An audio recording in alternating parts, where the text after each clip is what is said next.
Hi friends, ಎಲ್ರಿಗೂ ನಮಸ್ಕಾರ. ಜ್ಞಾನಗಂಗೋತ್ರಿ ಸಂಸ್ಥೆಯ ಇನ್ಕ್ವೆಸ್ಟ್ ಪ್ರಚಲಿತ ಘಟನೆಗಳ ಸರಣಿಗೆ ತಮ್ಮೆಲ್ಲರಿಗೂ ಮತ್ತೊಮ್ಮೆ ಸ್ವಾಗತ. ಇವತ್ತು ನಾವು ಸಂಚಿಕೆ ಸಂಖ್ಯೆ 692 ಡಿಸ್ಕಸ್ ಮಾಡ್ತಾ ಇದ್ದೇವೆ. ದಿನಾಂಕ 10 ಮತ್ತು 11ನೇ ಮೇ 2024 ಎಲ್ಲ ಪ್ರಚಲಿತ ಘಟನೆಗಳನ್ನು ಡಿಸ್ಕಸ್ ಮಾಡ್ತಾ ಇದ್ದೇವೆ.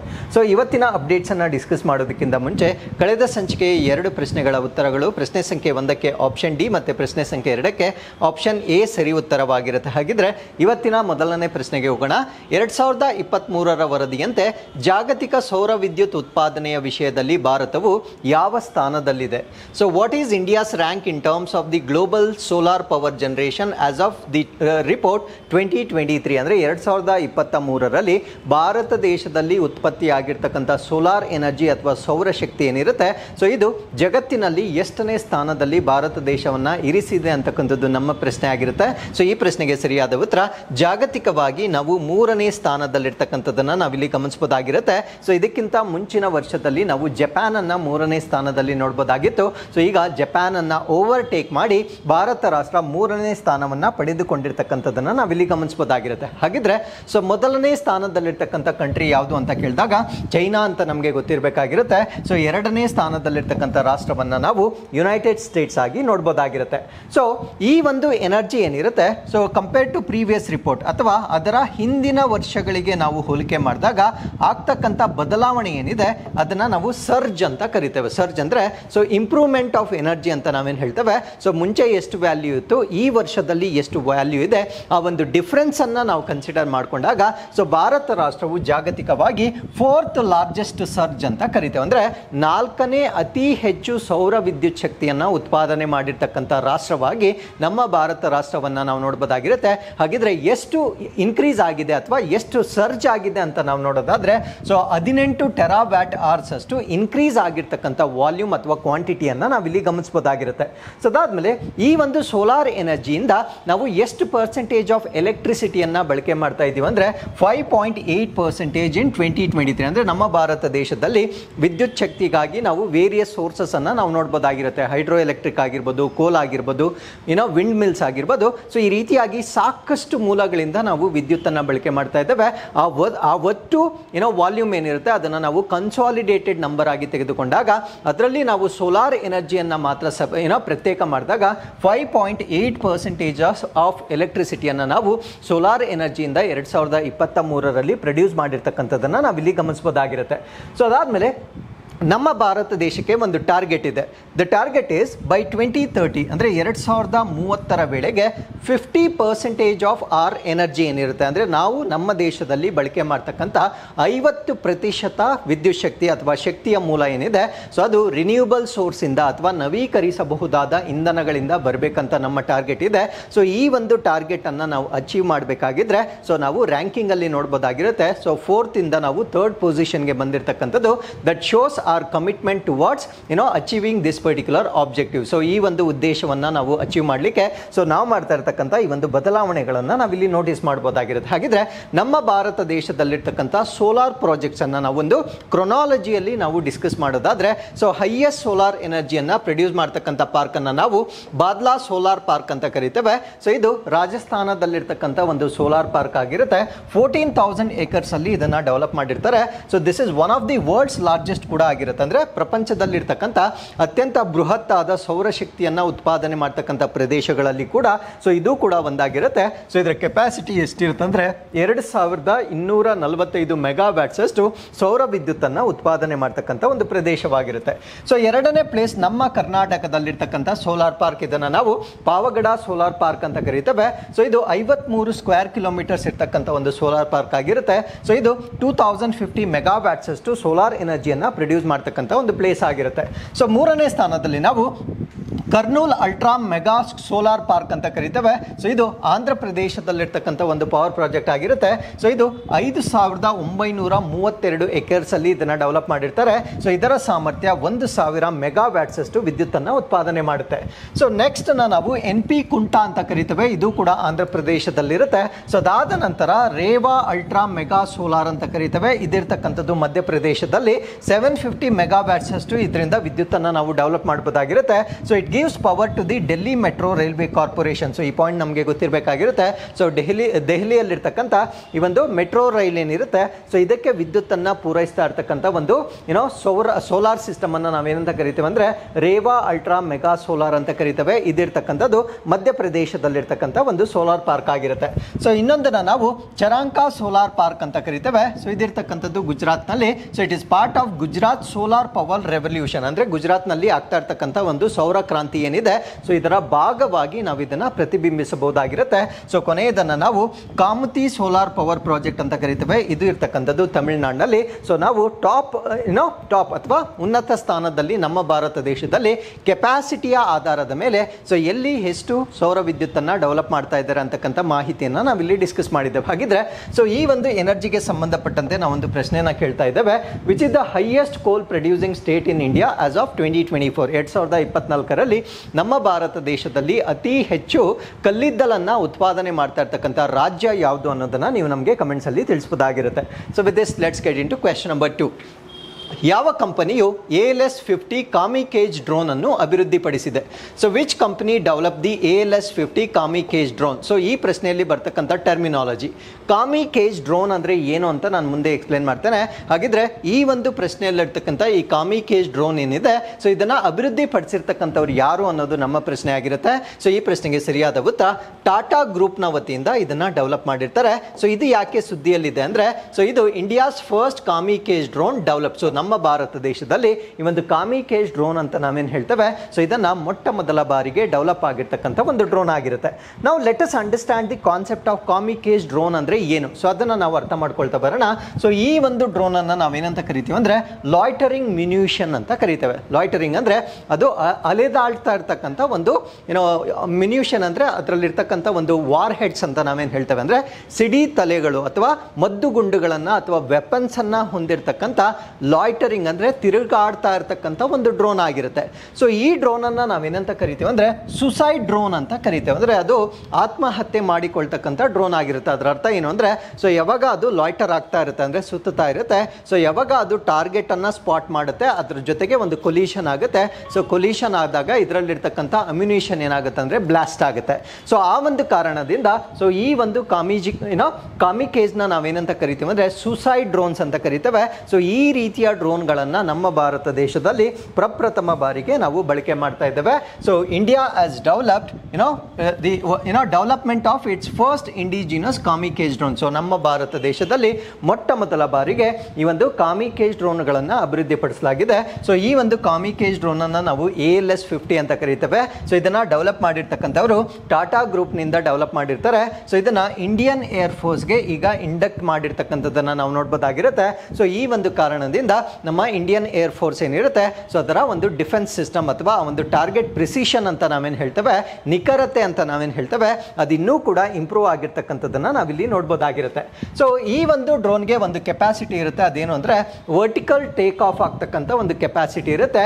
ಸೊ ಆ ಒಂದು ಸಿಸ್ಟಮನ್ನು ನಾವು VTOL ಅಂತ ಕರಿತೇವೆ. ಅಂದರೆ ಈ ರೀತಿ ಸ್ಲ್ಯಾಂಟ್ ಆಗಿ ಅದು ಟೇಕ್ ಆಫ್ ಆಗ್ತಕ್ಕಂಥ ಅವಶ್ಯಕತೆ ಇಲ್ಲ, ನೇರವಾಗಿ ಈ ಥರ ಲಂಬವಾಗಿ ಟೇಕ್ ಆಫ್ ಆಗ್ತಕ್ಕಂಥ ಒಂದು ಕೇಪಬಿಲಿಟಿಯನ್ನು ಹೊಂದಿರತಕ್ಕಂಥ ಒಂದು ಡ್ರೋನ್ ಸಿಸ್ಟಮ್ ಅನ್ನು ನಾವು ಕಾಮಿಕೇಜ್ ಡ್ರೋನ್ ಸಿಸ್ಟಮ್ ಅಂತ ಕರಿತೇವೆ. ಸೊ ಅದನ್ನು ನಮ್ಮ ಭಾರತ ದೇಶದಲ್ಲಿ ಸ್ಥಳೀಯವಾಗಿ ಈಗ ಅಭಿವೃದ್ಧಿಪಡಿಸಿರ್ತಾರೆ.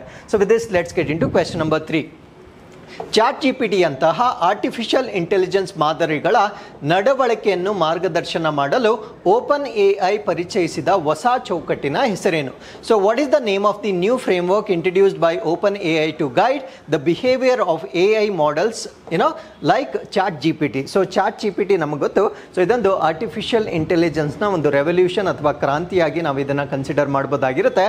ಸೊ ಅದಕ್ಕೆ ಏನೇ ಕಮ್ಯಾಂಡ್ಸನ್ನು ಕೊಟ್ಟರು ಅದಕ್ಕೆ ಅದರಿಂದ ನಮಗೆ ಸೂಟಬಲ್ ಆನ್ಸರ್ ಬರ್ತಾ ಇರ್ತಕ್ಕಂಥ ಒಂದು ಸಿಸ್ಟಮ್ ಇದಾಗಿರುತ್ತೆ. ಹಾಗಿದ್ರೆ ಇವೆಲ್ಲ ಸಿಸ್ಟಮ್ಗಳನ್ನು ತರಬೇತಿ ನೀಡಲಿಕ್ಕೆ ಇದಕ್ಕಿಂತ ಉತ್ಕೃಷ್ಟವಾಗಿರ್ತಕ್ಕಂಥ ಒಂದು ಆರ್ಟಿಫಿಷಿಯಲ್ ಇಂಟೆಲಿಜೆನ್ಸ್ ಅನ್ನು ಡೆವಲಪ್ ಮಾಡಿರ್ತಾರೆ. ಆ ಒಂದು ಆರ್ಟಿಫಿಷಿಯಲ್ ಇಂಟೆಲಿಜೆನ್ಸ್ ಅನ್ನು ನಾವೇನಂತ ಕರಿತೀವಿ ಅಂದರೆ, ಸೊ AI ಮಾದರಿಗಳ ನಡವಳಿಕೆಯನ್ನು ಮಾರ್ಗದರ್ಶನ ಮಾಡ್ತಕ್ಕಂಥದ್ದು. ಅಂದರೆ ಇದು ಆರ್ಟಿಫಿಷಿಯಲ್ ಇಂಟೆಲಿಜೆನ್ಸ್ಗೆ ಗೈಡ್ ಇರೋ ಥರ. ಸೊ ಆ ಒಂದು ಗೈಡ್ ಏನು ಮಾಡುತ್ತೆ ಅಂದರೆ, ಸೊ ನಾವು ಬಳಕೆ ಮಾಡ್ತಕ್ಕಂಥ ಆರ್ಟಿಫಿಷಿಯಲ್ ಇಂಟೆಲಿಜೆನ್ಸ್ ChatGPT ಏನಿರುತ್ತೆ, ಸೊ ಈ ರೀತಿಯ ಒಂದು ChatGPT ಅಥವಾ ಆರ್ಟಿಫಿಷಿಯಲ್ ಇಂಟೆಲಿಜೆನ್ಸ್ ಇಂಟೆಲಿಜೆನ್ಸ್ಗೆ ತರಬೇತಿ ಅಥವಾ ಮಾರ್ಗದರ್ಶನವನ್ನ ನೀಡ್ತಕ್ಕಂಥ ಒಂದು ಆರ್ಟಿಫಿಷಿಯಲ್ ಇಂಟೆಲಿಜೆನ್ಸ್ ಆಗಿರುತ್ತೆ. ಸೊ ಅದಕ್ಕೆ ಏನಂತ ನಾಮಕರಣ ಮಾಡಿದ್ದಾರೆ ಅನ್ನೋದು ನಮ್ಮ ಪ್ರಶ್ನೆ ಆಗಿರುತ್ತೆ. ಸೊ ಈ ಪ್ರಶ್ನೆಗೆ ಸರಿಯಾದ ಉತ್ತರ ಮಾಡೆಲ್ ಸ್ಪೆಕ್ ಅಂತ ಇದಕ್ಕೆ ನಾಮಕರಣ ಮಾಡಿರ್ತಾರೆ. ಸೊ ಅಪ್ಡೇಟ್ ಏನು ಅಂದ್ರೆ open AI introduces model spec to explore ideal AI behaviour. ಅಂದ್ರೆ ಈ ಒಂದು ಆರ್ಟಿಫಿಷಿಯಲ್ ಇಂಟೆಲಿಜೆನ್ಸ್ ಹೇಗೆ ಬಿಹೇವ್ ಮಾಡುತ್ತೆ, ಸೊ ಅದನ್ನ ಟ್ರೈನ್ ಮಾಡುವ ಕಾರಣದಿಂದ ಒಂದು ಮಾಡೆಲ್ ಸ್ಪೆಕ್ ಅನ್ನ ಈಗ ಡೆವಲಪ್ ಮಾಡಿರ್ತಕ್ಕಂಥದ್ದನ್ನ ನಾವಿಲ್ಲಿ ಗಮನಿಸಬಹುದಾಗಿರುತ್ತೆ. ಸೊ ಇದನ್ನ ಇಂಟ್ರೊಡ್ಯೂಸ್ ಮಾಡಿರ್ತಕ್ಕಂಥವ್ರು ಓಪನ್ AI ವತಿಯಿಂದ. ಸೊ ಈ ಒಂದು ಸ್ಪೆಕ್ ಅನ್ನ ನಾವೇನಂತ ಕರಿತೇವೆ ಅಂದ್ರೆ ಮಾಡೆಲ್ ಸ್ಪೆಕ್ ಅಂತ ಕರಿತೇವೆ. ಸೊ ಏನಕ್ಕೆ ಇದನ್ನ ಡೆವಲಪ್ ಮಾಡಿರ್ತಾರೆ ಅಂದ್ರೆ to guide the behaviour of AI models like chat GPT. So chat GPT ಆಗಿರ್ಬೋದು ಅಥವಾ ಇದೇ ರೀತಿಯಾಗಿ ಸಾಕಷ್ಟು ಇರ್ತಕ್ಕಂಥ ಒಂದು ಆರ್ಟಿಫಿಷಿಯಲ್ ಇಂಟೆಲಿಜೆನ್ಸ್ ಇಂಟರ್ಫೇಸಸ್ ಏನಿರ್ತವೆ, ಸೊ ಅವುಗಳಿಗೆ ತರಬೇತಿಯನ್ನ ನೀಡುವ ಒಂದು ಸಲುವಾಗಿ ಒಂದು ಮಾಡೆಲ್ ಸ್ಪೆಕ್ ಅಂತ ಈಗ ಓಪನ್ AI ಇಂದ ಡೆವಲಪ್ ಆಗಿರ್ತಕ್ಕಂಥದ್ದನ್ನ ನಾವು ನೋಡ್ಬೋದಾಗಿರುತ್ತೆ. So what is the aim of this, ಏನಕ್ಕೆ ಇದನ್ನ ಡೆವಲಪ್ ಮಾಡಿದ್ದಾರೆ ಅಥವಾ ಇದರ ಗುರಿ ಏನು ಅಂತ ನಾವು ಹೇಳೋದಾದ್ರೆ to deepen the public conversation about how AI model should behave. ಅಂದ್ರೆ ಈಗ ಆರ್ಟಿಫಿಷಿಯಲ್ ಇಂಟೆಲಿಜೆನ್ಸ್ ಹೇಗೆ ಬಿಹೇವ್ ಮಾಡ್ತಾ ಇದೆ, ಸೊ ಅದನ್ನ ಇನ್ನೂ ಕೂಡ ಇಂಪ್ರೂವೈಸ್ ಮಾಡ್ತಕ್ಕಂಥದ್ದು ಇದರ ಉದ್ದೇಶಗಳಾಗಿರುತ್ತೆ. ಫಾರ್ ಎಕ್ಸಾಂಪಲ್ ನಾವೇ ಕೂಡ ಸಾಕಷ್ಟು ಎರರ್ಸ್ ಅನ್ನ ಈಗ ನಾವು ನೋಡ್ತಾ ಇದ್ದೇವೆ. ಯಾಕಂದ್ರೆ ಯಾವುದೇ ಔಟ್ಪುಟ್ ಆರ್ಟಿಫಿಷಿಯಲ್ ಇಂಟೆಲಿಜೆನ್ಸ್ ಇಂದ ಬಂದರೂ ಕೂಡ ಅದು ಕಂಪ್ಲೀಟ್ ರೆಡಿ ಟು ಯೂಸ್ ಇರೋದಿಲ್ಲ. ಸಾಕಷ್ಟು ಎರರ್ಸ್ ಅನ್ನ ನಾವು ಸ್ಪಾಟ್ ಮಾಡ್ತಾ ಇದ್ದೇವೆ. ಸೊ ಆ ಒಂದು ಬಿಹೇವಿಯರ್ ಏನಿರುತ್ತೆ, ಸೊ ಅದನ್ನ ಇನ್ನೂ ಕೂಡ ಇಂಪ್ರೂವ್ ಮಾಡುವ ಕಾರಣದಿಂದ ಸೊ ಈ ಒಂದು ಮಾಡೆಲ್ ಸ್ಪೆಕ್ ಅನ್ನ ಇಂಟ್ರೊಡ್ಯೂಸ್ ಮಾಡಿರ್ತಕ್ಕಂಥದ್ದನ್ನ ನಾವು ನೋಡಬಹುದಾಗಿರುತ್ತೆ. ಸೊ ಯಾವ ರೀತಿಯ ಕಂಟೆಂಟ್ ಅನ್ನ ಇಲ್ಲಿ ಬಳಕೆ ಮಾಡ್ತಾರೆ ಅಂದ್ರೆ broad objectives rules for safety and legality ಅಂತ ಕರಿತೇವೆ. ಅಂದ್ರೆ ಈ ಒಂದು ಚಾಟ್ GPT ಗೆ ಸಂಬಂಧಪಟ್ಟಂತೆ ಏನೋ ಸುರಕ್ಷತೆ ಆಗಿರ್ಬೋದು, ಕಾನೂನುಬದ್ಧತೆಯ ನಿಯಮಗಳಾಗಿರ್ಬೋದು, ಸೊ ಇವೆಲ್ಲವನ್ನ ನಿರ್ದೇಶನ ಮಾಡುವ ಸಲುವಾಗಿ ಒಂದು ಏನೋ ಮಾಡೆಲ್ ಸ್ಪೆಕ್ ಅಂತಕ್ಕಂಥದ್ದನ್ನ ಇಂಟ್ರೊಡ್ಯೂಸ್ ಮಾಡಿರ್ತಕ್ಕಂಥದ್ದನ್ನ ನಾವಿಲ್ಲಿ ಗಮನಿಸಬಹುದಾಗಿರುತ್ತೆ. So with this let's get into question number 4. West Nile virus ಯಾವ ರೀತಿಯ ವೈರಸ್ ಆಗಿದೆ? So what type of virus is the West Nile virus? So West Nile virus ಇಂದ ಒಂದು ಕಾಯಿಲೆ ಬರುತ್ತೆ, ಅದನ್ನು ನಾವು ವೆಸ್ಟ್ ನೈಲ್ ಫೀವರ್ ಅಂತ ಕರಿತೇವೆ. ಸೊ ಈ ಒಂದು ಕಾಯಿಲೆಯನ್ನು ಉಂಟು ಮಾಡ್ತಕ್ಕಂಥ ವೈರಸ್ ಅನ್ನು ನಾವು ವೆಸ್ಟ್ ನೈಲ್ ಅಂತ ಕರಿತೇವೆ. ಸೊ ಈ ಒಂದು ವೆಸ್ಟ್ ನೈಲ್ ನಾನು ಕೊಟ್ಟಿರ್ತಕ್ಕಂಥ 4 ಆಪ್ಷನ್ಸ್ ಅಲ್ಲಿ ಯಾವ ರೀತಿಯ ವೈರಸ್ ಅಂತಕ್ಕಂಥದ್ದು ನಮ್ಮ ಪ್ರಶ್ನೆ ಆಗಿರುತ್ತೆ. ಈ ಪ್ರಶ್ನೆಗೆ ಸರಿಯಾದ ಉತ್ತರ ಸಿಂಗಲ್ ಸ್ಟ್ಯಾಂಡರ್ಡ್ RNA ವೈರಸ್ ಆಗಿರುತ್ತೆ.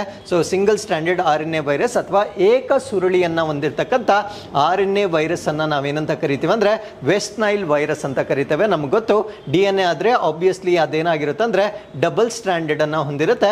ಸೊ RNA ಆದ್ರೆ ಸಾಮಾನ್ಯವಾಗಿ ಅದು ಸಿಂಗಲ್ ಸ್ಟ್ಯಾಂಡರ್ಡ್ ಅನ್ನ ಹೊಂದಿರುತ್ತೆ. ಸೊ ಯಾವುದೇ ಒಂದು ವೈರಸ್ ಅನ್ನ ನಾವು ಕನ್ಸಿಡರ್ ಮಾಡ್ಕೊಂಡಾಗ ಅದು ಅದರಲ್ಲಿ DNA ಆದ್ರೂ ಜೆನೆಟಿಕ್ ಮೆಟೀರಿಯಲ್ ಇರ್ಬೋದಾಗಿರುತ್ತೆ ಅಥವಾ RNA ಆದ್ರೂ ಜೆನೆಟಿಕ್ ಮೆಟೀರಿಯಲ್ ಇರ್ಬೋದಾಗಿರುತ್ತೆ.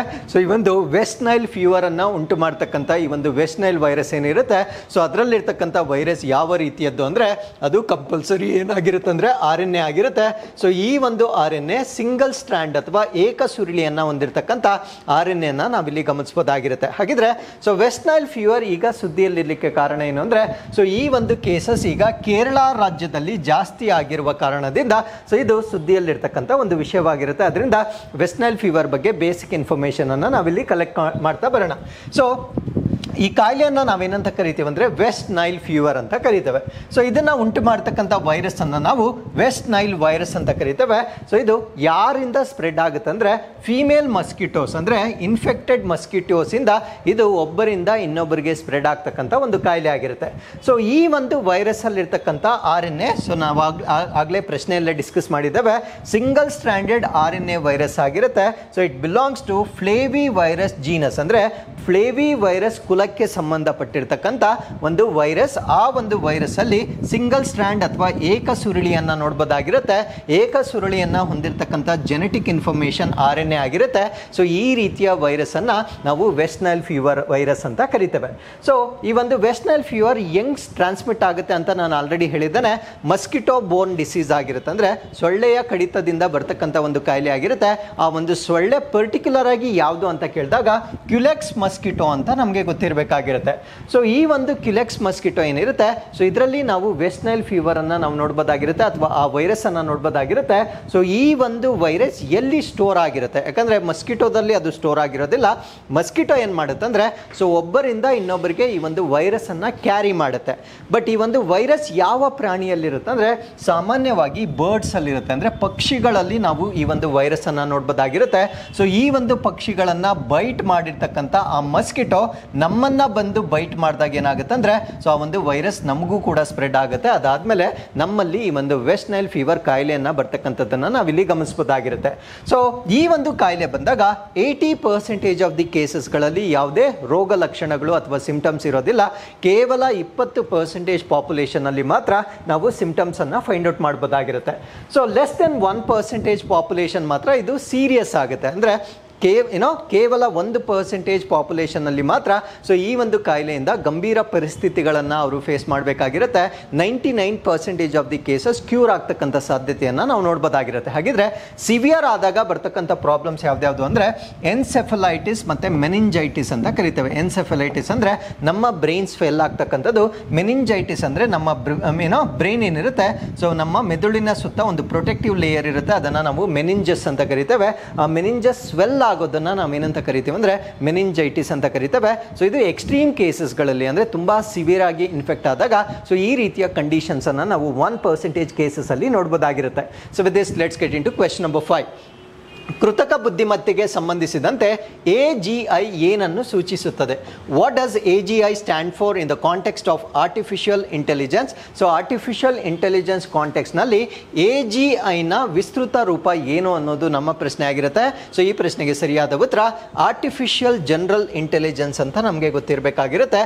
ಹಾಗಿದ್ರೆ ಆರ್ಟಿಫಿಷಿಯಲ್ ಜನರಲ್ ಇಂಟೆಲಿಜೆನ್ಸ್ ಅಂದರೆ ಏನು ಅನ್ನೋದನ್ನ ಈ ಆರ್ಟಿಕಲಲ್ಲಿ ನಾವು ಡಿಸ್ಕಸ್ ಮಾಡ್ತಾ ಬರೋಣ. ಸೊ ನಾವಿವಾಗ ಈ ಒಂದು ಆರ್ಟಿಫಿಷಿಯಲ್ ಇಂಟೆಲಿಜೆನ್ಸನ್ನು ಏನು ಬಳಕೆ ಮಾಡ್ತಾ ಇದ್ದೇವೆ ಸೊ ಇದನ್ನು ನಾವು 3 ಟೈಪ್ಸ್ ಆಗಿ ಡಿವೈಡ್ ಮಾಡ್ಬೋದಾಗಿರುತ್ತೆ.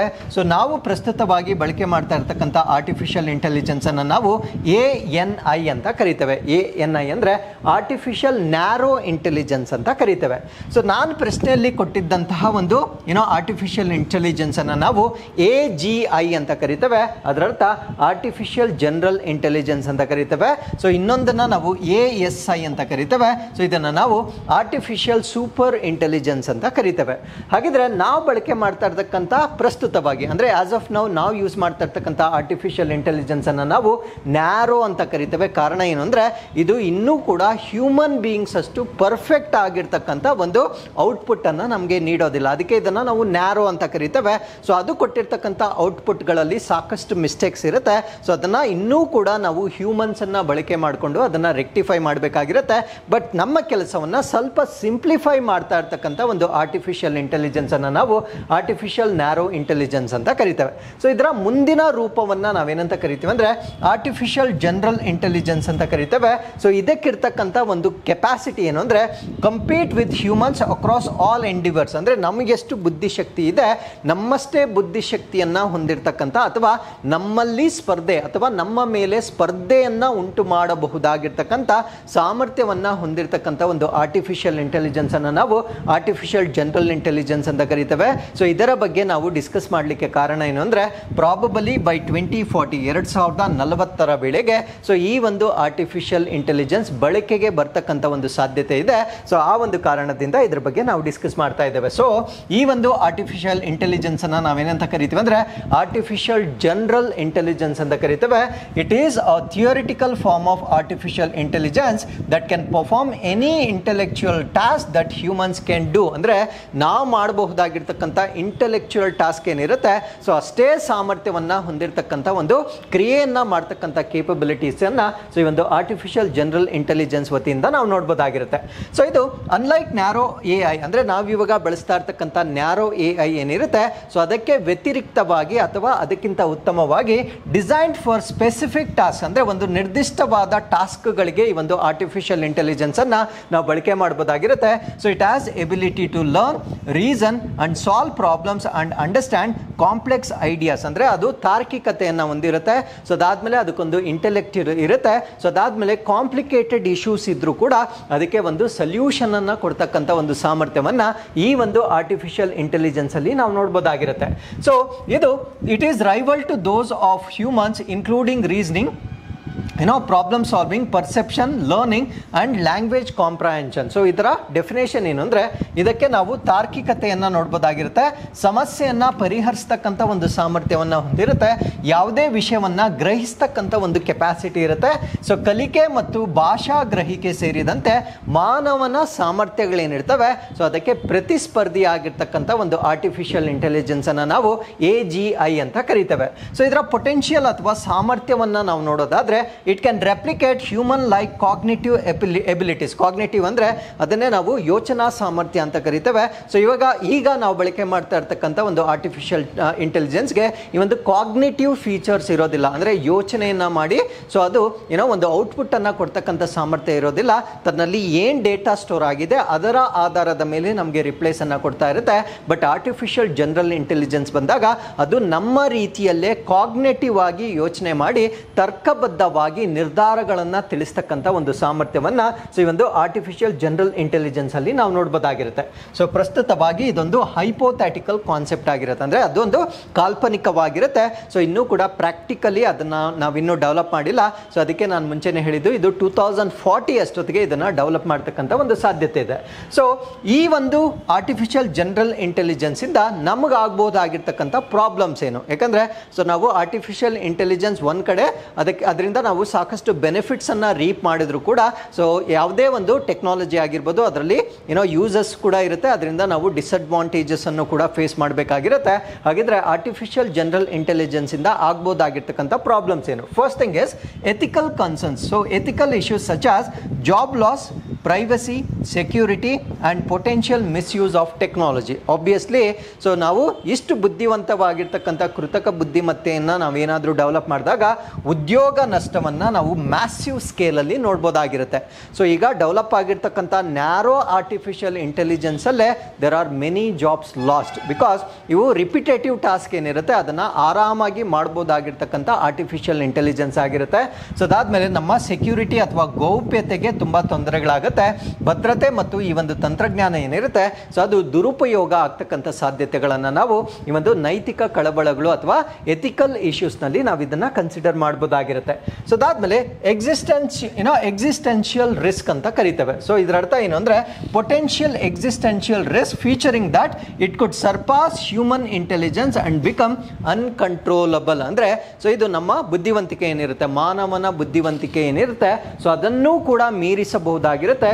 ಮುಂದೊಂದು ದಿನ ಅದನ್ನು ನಾವು ಕಂಟ್ರೋಲ್ ಮಾಡಲಿಕ್ಕೆ ಸಾಧ್ಯವಾಗಲ್ಲ. ಫಾರ್ ಎಕ್ಸಾಂಪಲ್, ನೀವು ಈ ಒಂದು ರಜನಿಕಾಂತ್ ರೋಬೋ ಫಿಲ್ಮ್ ನೋಡಿದರೆ ಸೊ ಅದನ್ನು ತಯಾರಿ ಮಾಡಿರ್ತಕ್ಕಂಥವ್ರು ನಾವೇ, ಬಟ್ ಒನ್ ಪಾಯಿಂಟ್ ಇನ್ ಟೈಮಲ್ಲಿ ಏನಾಗುತ್ತೆ ಅಂದರೆ ಸೊ ಅದು ನಮ್ಮ ಕಂಟ್ರೋಲ್ಗಿಂತ ಮೀರಿ ಬೆಳವಣಿಗೆ ಆಗುತ್ತೆ.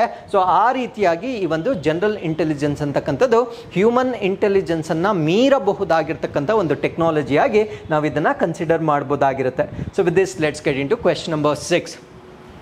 ರಾಕಿ ಗರ್ಹಿ ಭಾರತದ ಯಾವ ರಾಜ್ಯದಲ್ಲಿದೆ?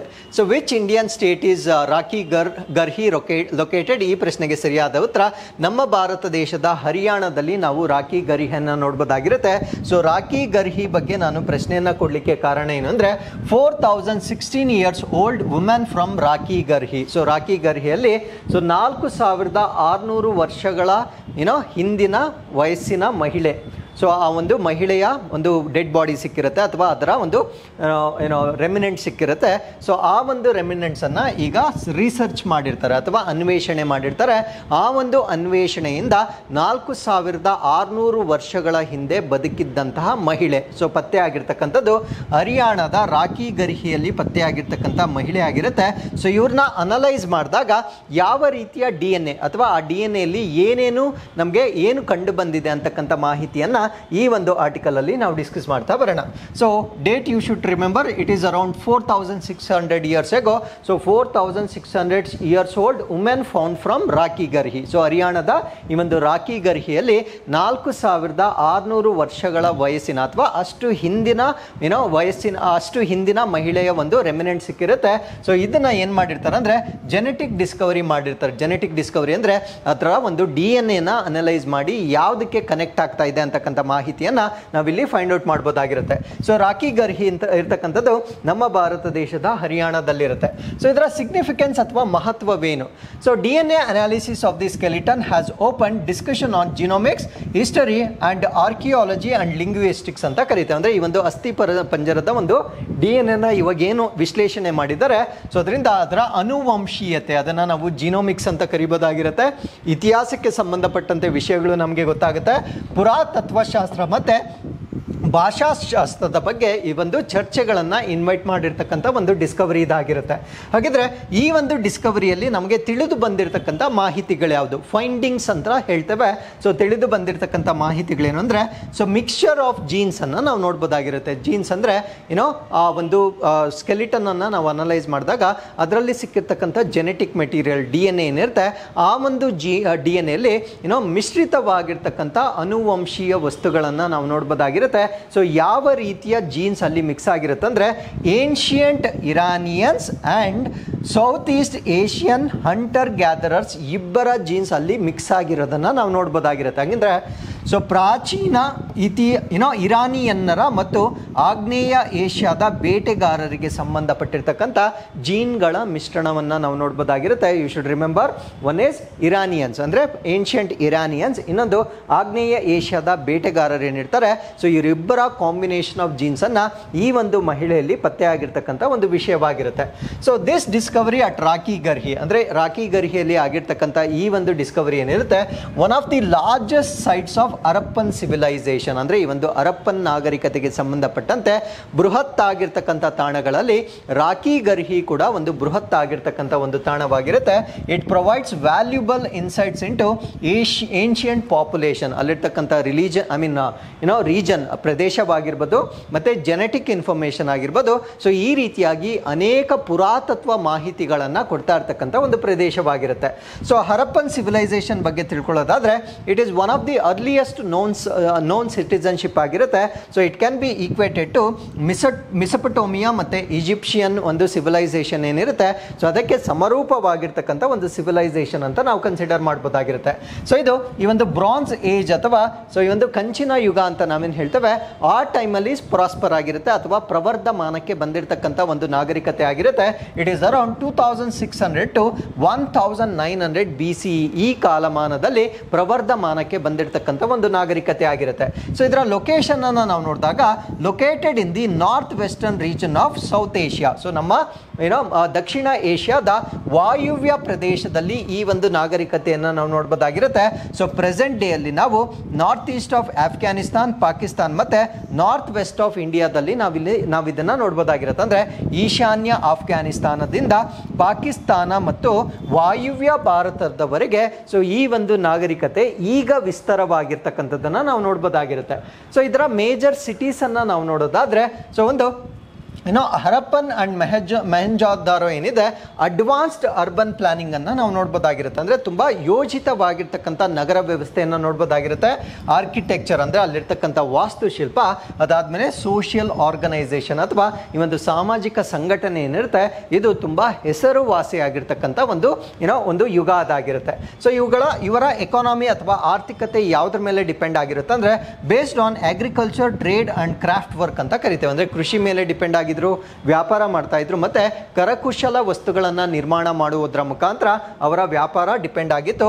So trading with distant regions including Mesopotamia ಅಂದರೆ ದೂರದ ಪ್ರದೇಶಗಳವರೆಗೆ ತಮ್ಮ ವ್ಯಾಪಾರವನ್ನು ಮಾಡ್ತಾ ಇದ್ರು. ಇನ್ಕ್ಲೂಡಿಂಗ್ ಮೆಸೊಪೊಟೋಮಿಯಾ ನಾಗರಿಕತೆಯೊಂದಿಗೂ ಕೂಡ ಅವರು ವ್ಯಾಪಾರ ಮಾಡಿರ್ತಕ್ಕಂಥ ಮಾಹಿತಿಯನ್ನು ನಾವಿಲ್ಲಿ ನೋಡ್ಬೋದಾಗಿರುತ್ತೆ. ಸೊ ಈ ಒಂದು ನಾಗರಿಕತೆಯ ಸ್ಕ್ರಿಪ್ಟ್ ಅಥವಾ ಲಿಪಿ ಏನಿರುತ್ತೆ, ಸೊ ಅದನ್ನು ಇನ್ನೂ ಕೂಡ ಯಾರು ಡಿಸೈಫರ್ ಮಾಡಲಿಕ್ಕೆ ಆಗಿಲ್ಲ. ಡಿಸೈಫರ್ ಅಂದರೆ ಅದನ್ನು ಹೇಗೆ ನಾವು ಓದಬೇಕು ಅಂತಕ್ಕಂಥದ್ದನ್ನ ಇದುವರೆಗೂ ಯಾರೂ ಕೂಡ ಪತ್ತೆ ಹಚ್ಚಿಲ್ಲ. ಸಪೋಸ್ ಆ ಒಂದು ಲಿಪಿಯನ್ನು ಯಾರಾದರೂ ಡಿಸೈಫರ್ ಮಾಡಿದರೆ, ಸೊ ಅವರ ಕಾಲದ ನಾಗರಿಕತೆಯ ಬಗ್ಗೆ ಇನ್ನೂ ಹೆಚ್ಚಿನ ಮಾಹಿತಿಗಳನ್ನು ನಾವು ತಿಳಿದುಕೊಳ್ಬೋದಾಗಿರುತ್ತೆ. ಸೊ ಇವರು ಡಿಕ್ಲೇನ್ ಆಗಲಿಕ್ಕೆ ಕಾರಣವೇನು ಅಂದರೆ, ಅವನತಿ ಹೊಂದಲಿಕ್ಕೆ ಕಾರಣ ಏನಂದರೆ, so they declined around 1900 BCE. So 1900 BCಯಲ್ಲಿ ಅವರ ಒಂದು ಅವನತಿಯನ್ನು ನಾವು ನೋಡ್ಬೋದಾಗಿರುತ್ತೆ. So due to environmental changes ಅಂದರೆ ಪರಿಸರದಲ್ಲಿ ಆಗಿರ್ತಕ್ಕಂಥ ಬದಲಾವಣೆ, ಸೊ ಅದಾದಮೇಲೆ shift in course of river system, ಅಂದರೆ ನಾವು ನಮ್ಮ ನದಿಗಳು ಹರಿತಕ್ಕಂಥ ಒಂದು ವ್ಯವಸ್ಥೆ ಏನಿದೆ, ಸೊ ಅದು ಅಪ್ರಾಕ್ಸಿಮೇಟ್ಲಿ ಎವ್ರಿ 100 ಇಯರ್ಸ್ ಅದು ಚೇಂಜ್ ಆಗುತ್ತೆ ಅಂತಕ್ಕಂಥ ಒಂದು ಜಿಯೋಗ್ರಾಫಿಕಲ್ ಇನ್ಫಾರ್ಮೇಷನ್ ಇರುತ್ತೆ. ಯಾಕಂದರೆ ನೀರು ಹರಿತಾ ಅಲ್ಲೇನಾಗುತ್ತೆ ಅಂದರೆ ಸವೆತ ಆಗುತ್ತೆ. ಸವೆತ ಆದಷ್ಟು ಅದರ ಪಥ ಏನಾಗ್ತಾ ಇರುತ್ತೆ, ಬದಲಾಗ್ತಾ ಇರುತ್ತೆ. ಸೊ ಯಾವಾಗ ಈ ಒಂದು ಕೋರ್ಸ್ ಆಫ್ ರಿವರ್ಸ್ ಬದಲಾಗುತ್ತೆ, ಅದರ ಮೇಲೆ ಡಿಪೆಂಡ್ ಆಗಿರ್ತಕ್ಕಂಥ ಜನರ ಅಗ್ರಿಕಲ್ಚರ್ ನಾಶ ಆಗುತ್ತೆ. ಸೊ ಇದು ಕೂಡ ಒಂದು ಕಾರಣ ಇವರ ಒಂದು ಅವನತಿಗೆ ಅಂತಕ್ಕಂಥ ಮಾಹಿತಿಯನ್ನ ನಾವಿಲ್ಲಿ ಗಮನಿಸಬಹುದಾಗಿರುತ್ತೆ. With this let's get into question number 7. ಭಾರತೀಯ ಬಂಡವಾಳ ಮಾರುಕಟ್ಟೆಗೆ ಸಂಬಂಧಿಸಿದಂತೆ ಪಾರ್ಟಿಸಿಪೇಟರಿ ನೋಟ್ಗಳು ಯಾವುವು? So what are participatory notes? ಇದನ್ನು ನಾವು ಪಿ ನೋಟ್ಸ್ ಅಂತ ಕೂಡ ಕರಿತೇವೆ in the context of Indian capital market. So ಈ ಪ್ರಶ್ನೆಗೆ ಸರಿಯಾದ ಉತ್ತರ ಪರೋಕ್ಷವಾಗಿ ಭಾರತೀಯ ಮಾರುಕಟ್ಟೆಯಲ್ಲಿ ಹೂಡಿಕೆ ಮಾಡಲು ವಿದೇಶಿ ಹೂಡಿಕೆದಾರರು ನೀಡಿರುವ ಉಪಕರಣಗಳು. Instruments issued by foreign investors to invest in Indian market indirectly. So ಈ ಒಂದು ಕಾನ್ಸೆಪ್ಟ್ ಅನ್ನು ನಾವು ಪಿ ನೋಟ್ಸ್ ಅಂತ ಕರಿತೇವೆ. ಸೊ ಇದನ್ನ ಮುಂದೆ ಇನ್ನೂ ಕೂಡ ಡೀಟೇಲ್ ಆಗಿ ನಾನು ಎಕ್ಸ್ಪ್ಲೇನ್ ಮಾಡ್ತೇನೆ. ಸೊ ಪಿ ನೋಟ್ಸ್ ಬಗ್ಗೆ ಈಗ ಸುದ್ದಿಯಲ್ಲಿರಲಿಕ್ಕೆ ಕಾರಣ ಏನು ಅಂದರೆ, ನಮ್ಮ ಭಾರತ ದೇಶದಲ್ಲಿ ಈ ಒಂದು ಪಿ ನೋಟ್ಸ್ ಇನ್ವೆಸ್ಟ್ಮೆಂಟ್ ಏನಿರುತ್ತೆ, ಸೊ ಅದು ಕಳೆದ 6 ವರ್ಷಗಳಿಗೆ ಕಂಪೇರ್ ಮಾಡಿಕೊಂಡಾಗ ಟ್ರೆಮೆಂಡಸ್ಲಿ ಇನ್ಕ್ರೀಸ್ ಆಗಿರ್ತಕ್ಕಂಥದ್ದನ್ನು ನಾವಿಲ್ಲಿ ನೋಡ್ಬೋದಾಗಿರುತ್ತೆ. ಸೊ ಆ ಒಂದು ಕಾರಣದಿಂದ ಪಿ ನೋಟ್ಸ್ ಬಗ್ಗೆ ನಾವಿಲ್ಲಿ ಡಿಸ್ಕಸ್ ಮಾಡ್ತಾ ಇದ್ದೇವೆ. ಹಾಗಿದ್ರೆ ಪಿ ನೋಟ್ಸ್ ಏನು ಅಂತ ಈ ಒಂದು ಫ್ಲೋ ಚಾರ್ಟ್ ಮುಖಾಂತರ ನಾನು ಎಕ್ಸ್ಪ್ಲೇನ್ ಮಾಡ್ತೇನೆ. ಸೊ ಅದನ್ನು ನೀವು ಅರ್ಥ ಮಾಡ್ಕೊಳ್ಬೋದಾಗಿರುತ್ತೆ. For example, imagine there is somebody who is staying in some other country. ಬೇರೆ ದೇಶದಲ್ಲಿ ಅವರಿದ್ದಾರೆ, ಅವರು ನಮ್ಮ ಭಾರತ ದೇಶದ ಸ್ಟಾಕ್ಸ್ ಅಲ್ಲಿ ಇನ್ವೆಸ್ಟ್ ಮಾಡಬೇಕಾಗಿರುತ್ತೆ. ಸೊ ನಮ್ಮ ಭಾರತ ದೇಶದ ಸೆಕ್ಯೂರಿಟೀಸ್ ಅಥವಾ ಸ್ಟಾಕ್ಸ್ ಅಲ್ಲಿ ಇನ್ವೆಸ್ಟ್ ಮಾಡಬೇಕಾಗಿರುತ್ತೆ. ಸೊ ಈ ರೀತಿಯ ಇನ್ವೆಸ್ಟ್ಮೆಂಟ್ ಅನ್ನ ಈಸ್ ಅಥವಾ ಸುಲಭ ಮಾಡಲಿಕ್ಕೆ ಒಂದು ಕಾನ್ಸೆಪ್ಟ್ ಅನ್ನ ನಮ್ಮ ಭಾರತ ದೇಶ ಡೆವಲಪ್ ಮಾಡಿರುತ್ತೆ. ಆ ಒಂದು ಕಾನ್ಸೆಪ್ಟ್ ಅನ್ನ ನಾವೇನಂತ ಕರಿತೀವಿ ಅಂದ್ರೆ ಪಿ ನೋಟ್ಸ್ ಅಂತ ಕರಿತೇವೆ. ಸೊ ಇದು ಎಲ್ಲಿಂದ ಸ್ಟಾರ್ಟ್ ಆಗುತ್ತೆ? ಫಾರಿನ್ ಇನ್ವೆಸ್ಟರ್ ಇಂದ ಸ್ಟಾರ್ಟ್ ಆಗುತ್ತೆ. ಸೊ ವಿದೇಶದಲ್ಲಿರ್ತಕ್ಕಂಥ ಒಬ್ಬ ಬಂಡವಾಳ ಹೂಡಿಕೆದಾರ, ಅವನು ನಮ್ಮ ಭಾರತ ದೇಶದಲ್ಲಿ ಸ್ಟಾಕ್ಸ್ ಅನ್ನ ಪರ್ಚೇಸ್ ಮಾಡಬೇಕು. ಸೊ ಅವನು ನೇರವಾಗಿ ಸ್ಟಾಕ್ಸ್ ಅನ್ನ ಪರ್ಚೇಸ್ ಮಾಡಬೇಕಾಗಿದ್ರೆ ಸಾಕಷ್ಟು ಪ್ರೊಸೀಜರ್ ಅನ್ನ ಅವರು ಇನ್ವಾಲ್ವ್ ಆಗಬೇಕಾಗಿರುತ್ತೆ. ಅವರು ರಿಜಿಸ್ಟ್ರೇಷನ್ ಮಾಡ್ಕೊಳ್ಬೇಕಾಗಿರುತ್ತೆ, ಅವರ ಐಡೆಂಟಿಟಿಯನ್ನ ರಿವೀಲ್ ಮಾಡಬೇಕಾಗಿರುತ್ತೆ. ಸೊ ಇವೆಲ್ಲ ಪ್ರೊಸೀಜರ್ ಅನ್ನ ಕಡಿಮೆ ಮಾಡಲಿಕ್ಕೆ ವಿದೇಶದಲ್ಲಿರ್ತಕ್ಕಂಥ ಸಂಸ್ಥೆಗಳನ್ನ ನಾವೇನಂತ ಕರಿತೀವಿ ಅಂದ್ರೆ FII ಅಂತ ಕರಿತೇವೆ. FII ಅಂದ್ರೆ ರಿಜಿಸ್ಟರ್ಡ್ ಫಾರಿನ್ ಇನ್ಸ್ಟಿಟ್ಯೂಷನಲ್ ಇನ್ವೆಸ್ಟರ್ಸ್ ಅಂತ ಕರಿತೇವೆ. ಸೊ ಈ ಒಂದು ಸಂಸ್ಥೆಗಳು ಸೆಬಿಯೊಂದಿಗೆ ತಮ್ಮ ನೋಂದಣಿಯನ್ನ ಅಥವಾ ರಿಜಿಸ್ಟ್ರೇಷನ್ ಅನ್ನ ಮಾಡ್ಕೊಂಡಿರ್ತವೆ. ಸೊ ಈ ಒಂದು FII ಏನಿರುತ್ತೆ ಅದು ವಿದೇಶದಲ್ಲಿರುತ್ತೆ. ಸೊ ಇನ್ವೆಸ್ಟ್ ಮಾಡೋದು ಕೂಡ ವಿದೇಶದಲ್ಲಿ, ಅದೇ ದೇಶದಲ್ಲಿ ಇರ್ತಾರೆ. ಸೊ ಇವ್ರೇನು ಮಾಡ್ತಾರೆ ಅಂದರೆ, ಸೊ ಈ ಒಂದು FII ಥ್ರೂ ಇನ್ವೆಸ್ಟ್ ಮಾಡ್ತಾರೆ. ಅಂದರೆ ಇವರಿಗೆ ಹಣವನ್ನು ನೀಡಿ ಆ ಒಂದು ಸ್ಟಾಕ್ಸನ್ನು ಪರ್ಚೇಸ್ ಮಾಡ್ತಾರೆ. ಸೊ FII ಏನು ಮಾಡ್ತಾರೆ ಅಂದರೆ, ಸೊ ಯಾರು ಇನ್ವೆಸ್ಟ್ ಮಾಡಿರ್ತಾರೆ ಅವ್ರಿಗೆ ಒಂದು ಅಕ್ನಾಲೇಜ್ಮೆಂಟ್ ಅಥವಾ ಅವರು ಸ್ವೀಕೃತಿಯನ್ನು ಮಾಡಿರಲಿಕ್ಕೆ ಒಂದು ಅಕ್ನಾಲೇಜ್ಮೆಂಟನ್ನು ಕೊಡ್ತಾರೆ.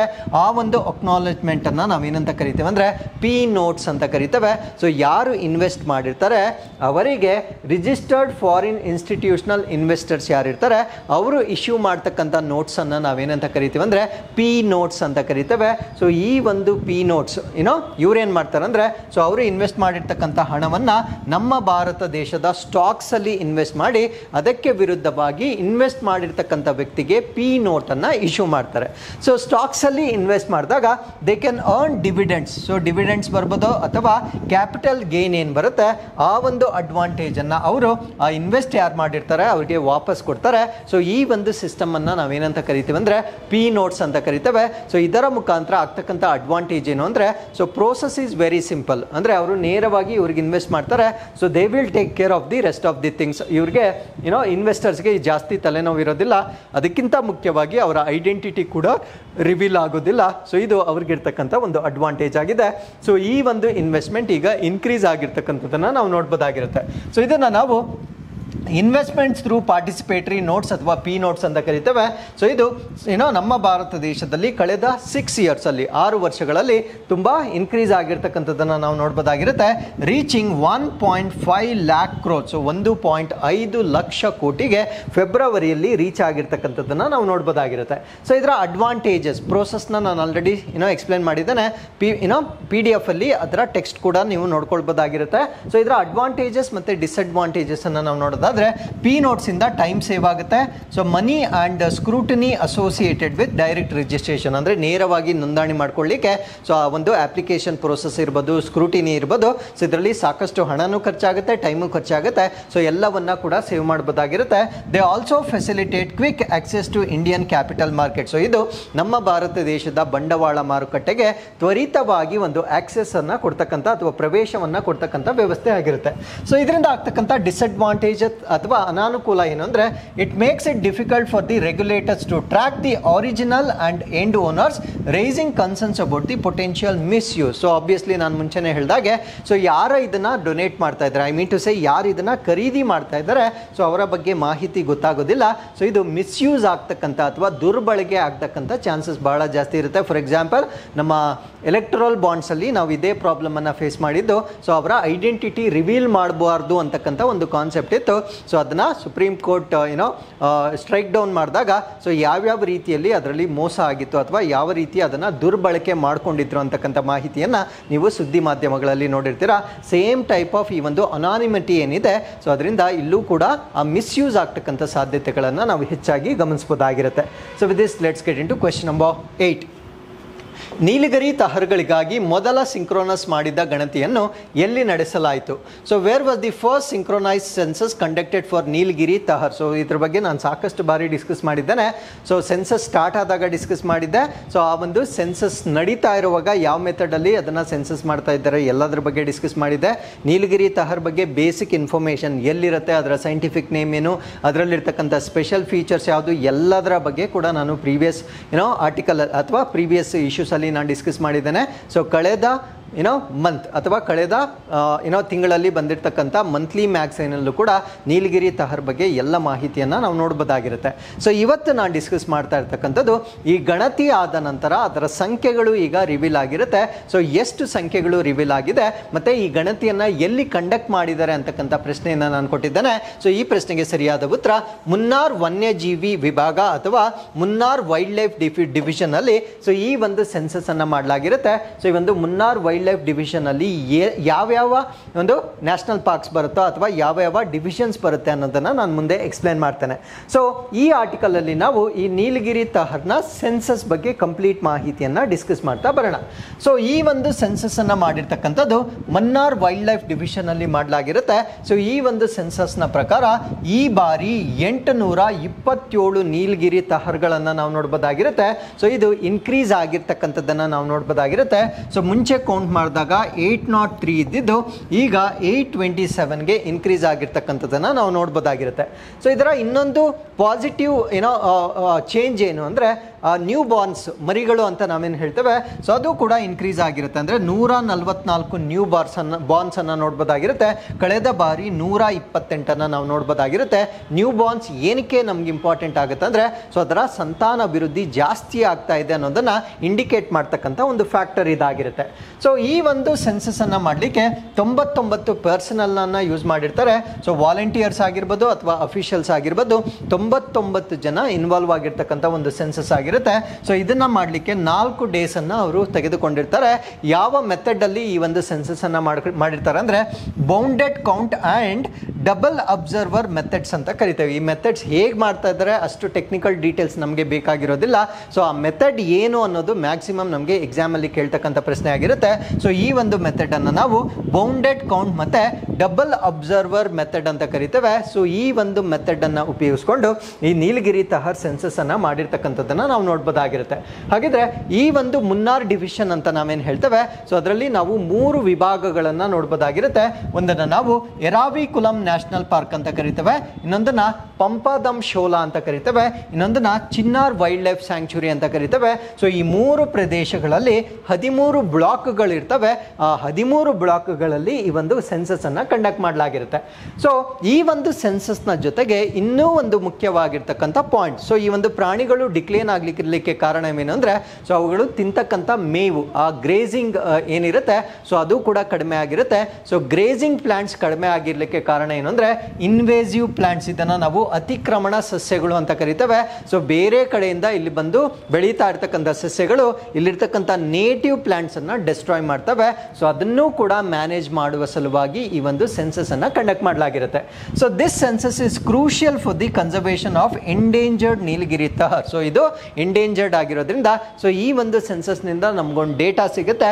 ಆ ಒಂದು ಡೇಟಾದ ಆಧಾರದ ಮೇಲೆ ಮುಂದೆ ಏನು ಮಾಡ್ಬೋದು ಅಂತಕ್ಕಂಥ ಪಾಲಿಸಿಗಳನ್ನು ರಚನೆ ಮಾಡಲಿಕ್ಕೆ ಸೊ ಇದು ತುಂಬ ಯೂಸ್ಫುಲ್ ಆಗಿರುತ್ತೆ. ಹಾಗಿದ್ರೆ ಸೊ ಇದರಲ್ಲಿ ಮೆನ್ಷನ್ ಆಗಿರ್ತಕ್ಕಂಥ 3 ಪ್ಲೇಸಸ್ ಬಗ್ಗೆ ನಾವು ಬೇಸಿಕ್ ಇನ್ಫಾರ್ಮೇಷನ್ ಅನ್ನು ತಿಳ್ಕೊಳ್ಳೋದಾದ್ರೆ, ಸೊ ಮೊದಲನೇದು ಎರಾವಿಕುಲಂ ನ್ಯಾಷನಲ್ ಪಾರ್ಕ್ ಬಗ್ಗೆ ತಿಳ್ಕೊಳ್ಳೋಣ.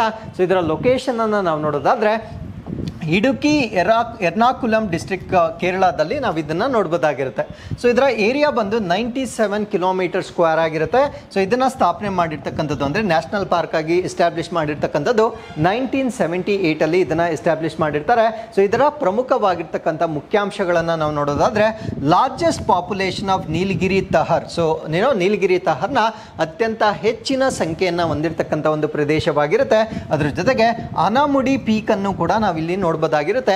ಅನಾಮುಡಿ ಪೀಕ್ ಅನ್ನು ನಾವು ಹೈಯೆಸ್ಟ್ ಪೀಕ್ ಇನ್ ಸೌತ್ ಇಂಡಿಯಾ ಅಂತ ಕರೀತೇವೆ. ಅಂದರೆ ದಕ್ಷಿಣ ಭಾರತದಲ್ಲಿ ಅತ್ಯಂತ ಎತ್ತರವಾದ ಶಿಖರವನ್ನು ನಾವು ಅನಾಮುಡಿ ಅಂತ ಕರೀತೇವೆ. ಸೊ ಅದಾದ್ಮೇಲೆ 12 ವರ್ಷಗಳಿಗೊಮ್ಮೆ ಹೂವನ್ನು ಬಿಡ್ತಕ್ಕಂಥ ಅಥವಾ ಹರಳ್ತಕ್ಕಂಥ ನೀಲ್ಕುರಿಂಜಿ ಅಂತ ನಾವೇನು ಹೇಳ್ತೇವೆ. ಸೊ ಇದು ಕೂಡ ಈ ಒಂದು ಎರಾವಿಕುಲಂ ನ್ಯಾಷನಲ್ ಪಾರ್ಕ್ನಲ್ಲಿ ಸೊ ಈ ಒಂದು ನೀಲ್ಕುರಿಂಜಿ ಗಿಡಗಳನ್ನು ಕೂಡ ನಾವು ನೋಡಬಹುದಾಗಿರ್ತಕ್ಕಂಥ ಪ್ರದೇಶವಾಗಿರುತ್ತೆ. ಸೊ ಎರಡನೇದನ್ನು ನಾವು ಪಂಪದಂ ಶೋಲಾ ನ್ಯಾಷನಲ್ ಪಾರ್ಕ್ ಅಂತ ಕರೀತೇವೆ. ಸೊ ಇದಿರ್ತಕ್ಕಂಥದ್ದು ನಿಯರ್ ಒಟ್ಟಾವಾದ ದೇವಿಕುಲಂ ತಾಲೂಕ್, ಇಡುಕ್ಕಿ ಡಿಸ್ಟ್ರಿಕ್ಟ್ ಆಫ್ ಕೇರಳದಲ್ಲಿ ನಾವು ನೋಡಬಹುದಾಗಿರುತ್ತೆ. ಸೊ ಇದು 1.32 ಕಿಲೋಮೀಟರ್ ಸ್ಕ್ವೇರ್ ಇರುತ್ತೆ. ಸೊ ಇದನ್ನ ಎಸ್ಟಾಬ್ಲಿಷ್ ಮಾಡಿರ್ತಕ್ಕಂಥದ್ದು 2003 ಎಸ್ಟಾಬ್ಲಿಷ್ ಮಾಡಿರ್ತಾರೆ. ಸೊ ಇದರ ಹೈಲೈಟ್ಸ್ ಏನು ಅಂದರೆ, smallest national park in Kerala, ಕೇರಳದಲ್ಲಿರ್ತಕ್ಕಂಥ ರಾಷ್ಟ್ರೀಯ ಉದ್ಯಾನವನಗಳಲ್ಲಿ ಅತ್ಯಂತ ಚಿಕ್ಕದಾಗಿರ್ತಕ್ಕಂಥ ನ್ಯಾಷನಲ್ ಪಾರ್ಕ್ ಆಗಿರುತ್ತೆ. ಸೊ ಇಲ್ಲಿರ್ತಕ್ಕಂಥ ಸಸ್ಯಗಳನ್ನು ನಾವು ಮಾಂಟೆನೆ ಎವರ್ಗ್ರೀನ್ ಶೋಲಾ ಫಾರೆಸ್ಟ್ ಅಂತ ಕರಿತೇವೆ. ಸೊ ಮಾಂಟೆನೆ ಅಂದರೆ ಮೌಂಟೇನ್ ಅಲ್ಲಿರ್ತಕ್ಕಂಥ ಎವರ್ಗ್ರೀನ್ ನಿತ್ಯ ಹರಿದ್ವರ್ಣವಾಗಿರ್ತಕ್ಕಂಥ ಶೋಲಾ ಫಾರೆಸ್ಟ್ಗಳನ್ನು ನಾವಿಲ್ಲಿ ನೋಡಬಹುದಾಗಿರುತ್ತೆ. ನಮ್ಗೆ ಗೊತ್ತು ಶೋಲಾ ಫಾರೆಸ್ಟ್ ಅಂತಕ್ಕಂಥದ್ದು ಈ ಒಂದು ನೀಲಗಿರಿ ತಹರ್ಗೆ ಅತ್ಯುತ್ತಮವಾಗಿರ್ತಕ್ಕಂಥ ಒಂದು ವಾಸಸ್ಥಳವಾಗಿರುತ್ತೆ. ಇದನ್ನು ನಾನು ಮುಂಚಿನ ಆರ್ಟಿಕಲ್ಸ್ ಅಲ್ಲಿ ಆಲ್ರೆಡಿ ಡಿಸ್ಕಸ್ ಮಾಡಿದ್ದೇನೆ. ಸೊ ಇಲ್ಲಿರ್ತಕ್ಕಂಥ ಡೈವರ್ಸಿಟಿ ಅಂದರೆ ಜೀವ ವೈವಿಧ್ಯತೆ ಬಹಳ ಎನ್ರಿಚ್ ಆಗಿರುತ್ತೆ.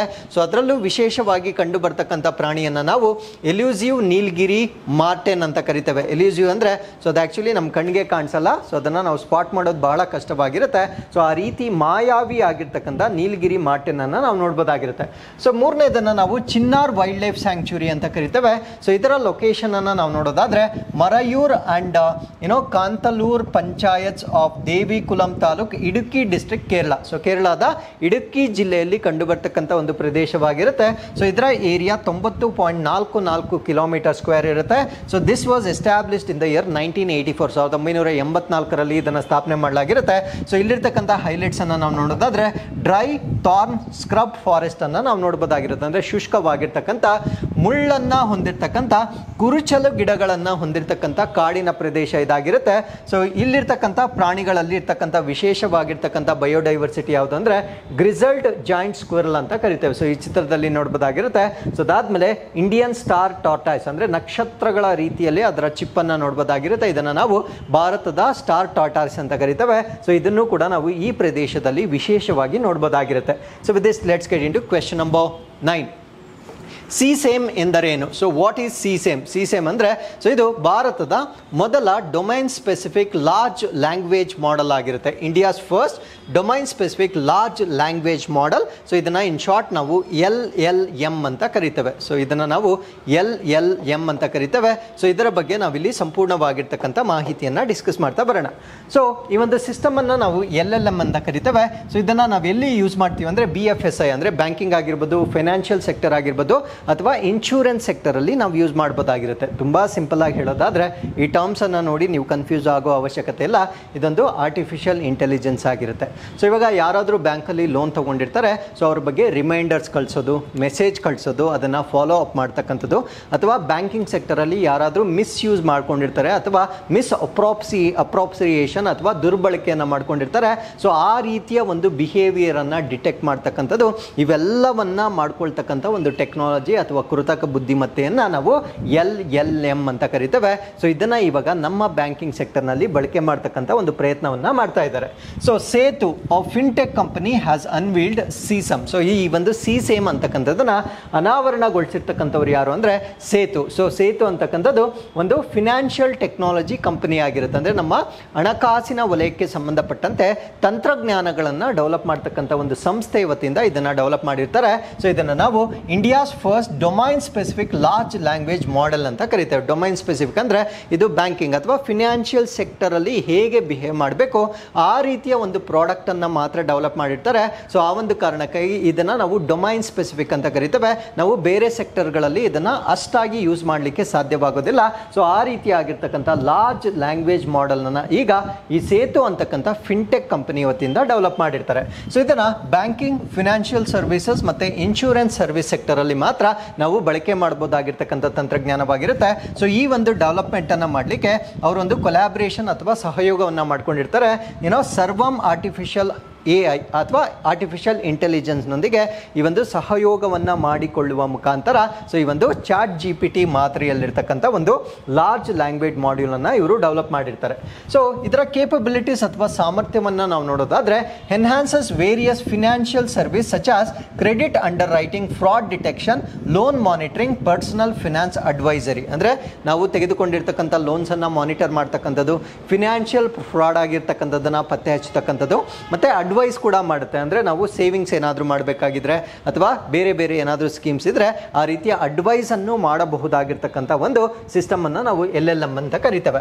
So it is a type of artificial intelligence. As I told you before, ಇದೊಂದು ಕೃತಕ ಬುದ್ಧಿಮತ್ತೆಯ ಒಂದು ವಿಧವಾಗಿರುತ್ತೆ.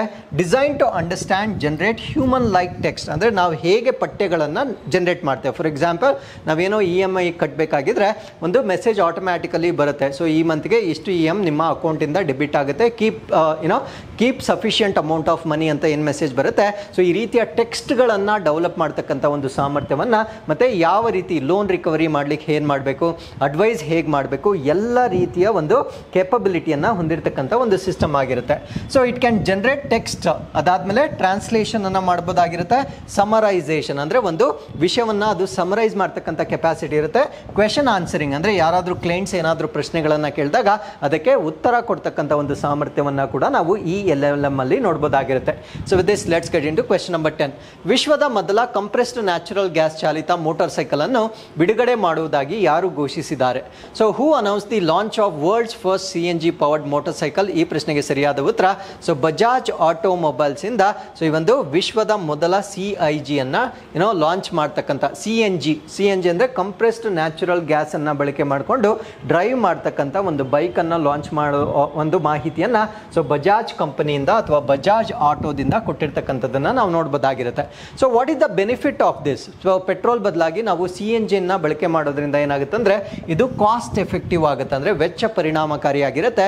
ಸೊ ಇನ್ನೊಂದು ಅಡ್ವಾಂಟೇಜ್ ಏನು ಅಂದರೆ ಸೊ ಪೆಟ್ರೋಲಿಂದ ಗ್ರೀನ್ ಹೌಸ್ ಗ್ಯಾಸಸ್ ಎಷ್ಟು ಪ್ರೊಡ್ಯೂಸ್ ಆಗುತ್ತೆ ಸೊ ಅದಕ್ಕಿಂತ ತುಂಬ ನೆಗ್ಲಿಜಿಬಲ್ ಆಗಿ ಈ ಒಂದು ವಾತಾವರಣವನ್ನು ಪೊಲ್ಯೂಟ್ ಮಾಡ್ತಕ್ಕಂಥ ಒಂದು ಅನಿಲವಾಗಿ ನಾವು CNGಯನ್ನು ಕನ್ಸಿಡರ್ ಮಾಡ್ಬೋದಾಗಿರುತ್ತೆ.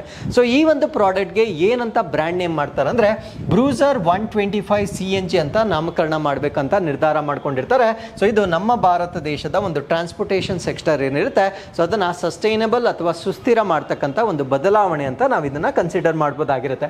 ಹಾಗಿದ್ರೆ ಕಂಪ್ರೆಸ್ಡ್ ನ್ಯಾಚುರಲ್ ಗ್ಯಾಸ್ ಅಥವಾ ಸಂಕುಚಿತ ನೈಸರ್ಗಿಕ ಅನಿಲ, ಸೊ ಇದರಲ್ಲಿ ಏನಿರುತ್ತೆ, ಯಾಕೆ ಇದನ್ನು ಕಂಪ್ರೆಸ್ಡ್ ಅಂತ ಕರಿತೇವೆ, ಈ ಒಂದು ಮಾಹಿತಿಯನ್ನು ತಿಳ್ಕೊಳ್ಳೋದಾದ್ರೆ ಸೊ ಇದರಲ್ಲಿರ್ತಕ್ಕಂಥ ಪ್ರಮುಖವಾದ ಅನಿಲವನ್ನು ನಾವೇನಂತ ಕರಿತೀವಿ ಅಂದರೆ CH4 ಅಥವಾ ಮೀಥೇನ್ ಅಂತ ಕರಿತೇವೆ. So it is stored and distributed in compressed form. ಅಂದರೆ ಆ ಒಂದು ಅನಿಲ, ನಮ್ಗೆ ಗೊತ್ತು ಗ್ಯಾಸಸ್ಗಳ ಡೆನ್ಸಿಟಿ ಬಹಳ ಜಾಸ್ತಿ ಇರುತ್ತೆ, ಕಡಿಮೆ ಇರುತ್ತೆ.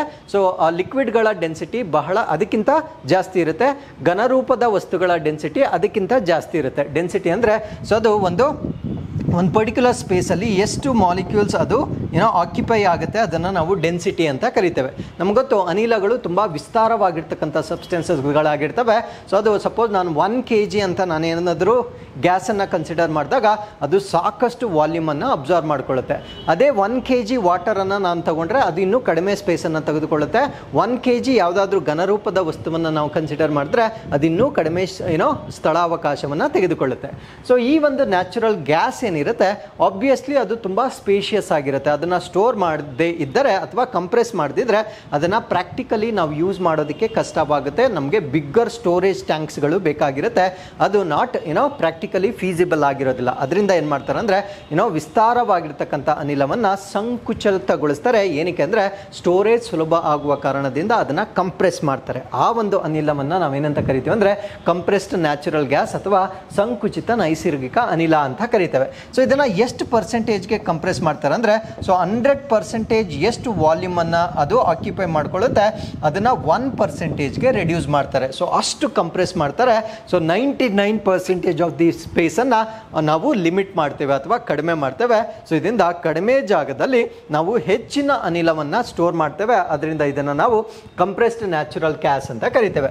ಸೊ ಇದರ ಸ್ಟೋರೇಜ್ ಅಥವಾ ಸಂಗ್ರಹಣೆ ಏನಿರುತ್ತೆ, so it is stored in hard containers at A pressure of 20 to 25 mega pascal. So 20 ರಿಂದ 25 ಮೆಗಾ ಪ್ಯಾಸ್ಕಲ್ಗಳ ಒತ್ತಡದಲ್ಲಿ ಸೊ ಇದನ್ನ ಗಟ್ಟಿಯಾಗಿರ್ತಕ್ಕಂಥ ಅಥವಾ ಹಾರ್ಡ್ ದೃಢವಾಗಿರ್ತಕ್ಕಂಥ ಕಂಟೈನರ್ಸ್ ಅಲ್ಲಿ ಇದನ್ನ ಸ್ಟೋರ್ ಮಾಡ್ತಾರೆ. So it is used in vehicles that have been modified for it's use. ಅಂದ್ರೆ ಯಾವ ವಾಹನಗಳು ಇದಕ್ಕೆ ಮಾರ್ಪಾಡನ್ನ ಮಾಡಲಾಗಿರುತ್ತೆ ಅಂದ್ರೆ CNG ಅನ್ನ ಬಳಕೆ ಮಾಡಲಿಕ್ಕೆ ಆ ಇಂಜನ್ ನಲ್ಲಿ ಕೆಲವೊಂದು ಮಾರ್ಪಾಡುಗಳನ್ನ ಮಾಡ್ತಾರೆ. ಆ ಒಂದು ಇಂಜನ್ಗಳಲ್ಲಿ ಈ ಒಂದು ಅನಿಲವನ್ನ ನಾವು ಬಳಕೆ ಮಾಡಬಹುದಾಗಿರುತ್ತೆ. ಸೊ ಕಂಪೇರ್ ಟು ಪೆಟ್ರೋಲ್ ಮತ್ತೆ ಡೀಸೆಲ್, ಸೊ ನಮ್ಮ ಡೀಸೆಲ್ ಮತ್ತೆ ಪೆಟ್ರೋಲ್ಗೆ ಹೋಲಿಕೆ ಮಾಡಿದಾಗ ಸೊ ಇದರಿಂದ ನಾವು ಕಡಿಮೆ ಅನ್ಡಿಸೈರಬಲ್ ಗ್ಯಾಸಸ್ ಅಂದ್ರೆ ನಮ್ಮ ವಾತಾವರಣಕ್ಕೆ ತೊಂದರೆಯನ್ನು ಉಂಟು ಮಾಡ್ತಕ್ಕಂಥ ಅತಿ ಕಡಿಮೆ ಅನಿಲಗಳನ್ನ ಇದರಿಂದ ಹೊರಗಡೆ ಬರ್ತಕ್ಕಂಥದ್ದನ್ನ ನಾವು ನೋಡಬಹುದಾಗಿರುತ್ತೆ. ಸೊ ಆ ಒಂದು ಕಾರಣದಿಂದ cleaner alternative with lower carbon foot print ಅಂತ ಕರಿತೇವೆ. ಅಂದ್ರೆ ಕಡಿಮೆ ಇಂಗಾಲವನ್ನು ಹೊರಸೂಸುವ ಸ್ವಚ್ಛವಾಗಿರ್ತಕ್ಕಂಥ ಅನಿಲ ವ್ಯವಸ್ಥೆ ಅಂತ ನಾವು ಇದನ್ನ ಕನ್ಸಿಡರ್ ಮಾಡಬಹುದಾಗಿರುತ್ತೆ. ಸೊ ಇದರ ಸೇಫ್ಟಿ ಕೂಡ ತುಂಬಾ ಜಾಸ್ತಿ ಇರುತ್ತೆ. ಸಪೋಸ್ ಏನಾದರೂ ಸ್ಪಿಲ್ ಆದಾಗ ಅಂದರೆ ಆ ಒಂದು ಅನಿಲ ಏನಾದರೂ ಸೋರಿಕೆಯಾದಾಗ, ಯೂಶಲಿ ನಮಗೆ ಗೊತ್ತು ಈ LPG ಏನಾದರೂ ಸೋರಿಕೆ ಆದಾಗ ಅಗ್ನಿ ಅವಘಡಗಳು ಆಗ್ತಕ್ಕಂಥ ಸಾಧ್ಯತೆಗಳನ್ನು ಬಹಳ ನಾವು ಕೇಳಿರ್ತೇವೆ. ಬಟ್ ಈ ಕಂಪ್ರೆಸ್ಡ್ ನ್ಯಾಚುರಲ್ ಗ್ಯಾಸ್ ಏನಾದರೂ ಸ್ಪಿಲ್ ಆದಾಗ ಅಂದರೆ ಆಕ್ಸಿಡೆಂಟಲ್ಲಿ ಇದೇನಾದರೂ ಲೀಕ್ ಆದಾಗ ಸೊ ಅದರಿಂದ ಫೈರ್ ಕ್ಯಾಚ್ ಆಗ್ತಕ್ಕಂಥ ಸಾಧ್ಯತೆಗಳು ಬಹಳ ಕಡಿಮೆ ಇರುತ್ತೆ. ದ ರೀಸನ್ ಬೀಯಿಂಗ್ ಈ ಒಂದು ಅನಿಲ ಅತ್ಯಂತ ಹಗುರವಾಗಿರುತ್ತೆ. ಸೊ ಯಾವುದೇ ಅನಿಲ when it is very light ಅಂದರೆ ತುಂಬ ಹಗುರವಾಗಿದ್ದಾಗ it raises in the atmosphere. So ನಮ್ಮ ವಾಯುಗೋಳದಲ್ಲಿ ಅದು ತುಂಬ ಮೇಲಕ್ಕೆ ರೈಸ್ ಆಗುತ್ತೆ. ಸೊ ಯಾವಾಗ ಇದು ಅಟ್ಮಾಸ್ಫಿಯರ್ ಅಲ್ಲಿ ರೈಸ್ ಆಗುತ್ತೆ ಅವಾಗ ಬೆಂಕಿಯನ್ನ ಕ್ಯಾಚ್ ಆಗ್ತಕ್ಕಂಥ ಸಾಧ್ಯತೆಗಳು ಬಹಳ ಕಡಿಮೆ ಇರುತ್ತೆ. ಅದರಿಂದ ಸುರಕ್ಷತೆಯ ವಿಷಯದಲ್ಲೂ ಕೂಡ ಇದು ತುಂಬಾ ಉತ್ತಮವಾಗಿರ್ತಕ್ಕಂಥ ಒಂದು ಬದಲಾವಣೆ ಆಗಿರುತ್ತೆ. So with this we have come to the snippets. Maharana Pratap Jayanti 2024. So Maharana Pratap Jayanti 2024 June 9ನೇ ತಾರೀಕು ಆಚರಣೆ ಮಾಡಲಾಗಿರುತ್ತೆ. ಸೊ ಇವರು ರಾಜಸ್ಥಾನದ ಮೇವಾರ್ನಲ್ಲಿ ಒಂದು ಲಿಜೆಂಡರಿ ಕಿಂಗ್ ಆಗಿ ನಾವು ಇವರನ್ನ ಕನ್ಸಿಡರ್ ಮಾಡಬಹುದಾಗಿರುತ್ತೆ. ಸೊ ಇವರ ಒಂದು ಹಿಸ್ಟಾರಿಕಲ್ ಸಿಗ್ನಿಫಿಕೆನ್ಸ್ ಅಥವಾ ಐತಿಹಾಸಿಕ ಮಹತ್ವವನ್ನು ನಾವು ಗಮನಿಸೋದಾದ್ರೆ, known for his bravery and leadership in the battle of Haldi Ghati against Mughal forces. ಅಂದ್ರೆ ಮುಘಲ್ ಫೋರ್ಸಸ್ ಏನಿರ್ತಾರೆ ಸೊ ಅವರ ವಿರುದ್ಧವಾಗಿ ಇವರು ಮಾಡಿರ್ತಕ್ಕಂಥ ಒಂದು ಬ್ಯಾಟಲ್ ತುಂಬಾ ಫೇಮಸ್ ಆಗಿರುತ್ತೆ. ಅದನ್ನ ನಾವೇನಂತ ಕರಿತೇವೆ ಅಂದ್ರೆ ಹಲ್ದಿ ಘಾಟಿ ಬ್ಯಾಟಲ್ ಅಂತ ಕರಿತೇವೆ.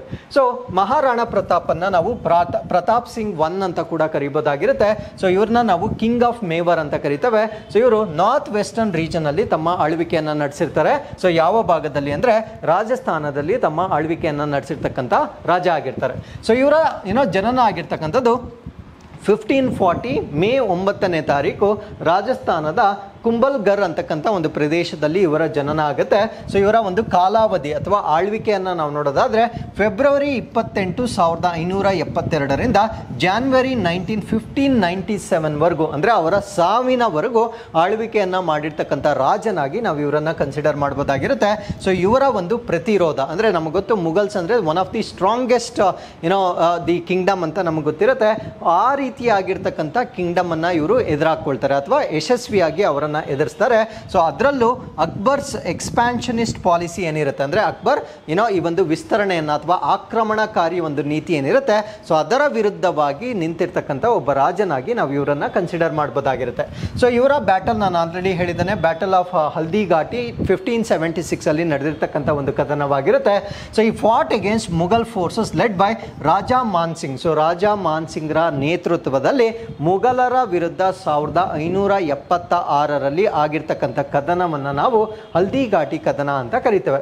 ಸೊ ಇವರು ಬಳಕೆ ಮಾಡಿರ್ತಕ್ಕಂಥ ಒಂದು ತಂತ್ರವನ್ನು ನಾವೇನಂತ ಕರಿತೇವೆ ಅಂದರೆ ಗೊರಿಲ್ಲಾ ಟ್ಯಾಕ್ಟಿಕ್ಸ್ ಅಂತ ಕರಿತೇವೆ. ಸೊ ಈ ಒಂದು ಗೊರಿಲ್ಲಾ ಟ್ಯಾಕ್ಟಿಕ್ಸ್ ಅನ್ನು ಬಳಕೆ ಮಾಡಿಕೊಂಡು ಅವರು ಕಳೆದುಕೊಂಡಿರ್ತಕ್ಕಂಥ ಅನೇಕ ಟೆರಿಟರೀಸ್ಗಳನ್ನು ಮತ್ತೆ ವಾಪಸ್ ತೆಗೆದುಕೊಳ್ಳುವಲ್ಲಿ ಯಶಸ್ವಿ ಆಗಿರ್ತಕ್ಕಂಥ ಒಂದು ಟ್ಯಾಕ್ಟಿಕ್ಸ್ ಅನ್ನು ಇವರು ಬಳಕೆ ಮಾಡ್ತಾರೆ. So joint exercise Gagan strike 2. So Gagan strike 2 so ಇದೊಂದು ಜಂಟಿ ಮಿಲಿಟರಿ ಅಭ್ಯಾಸವಾಗಿರುತ್ತೆ.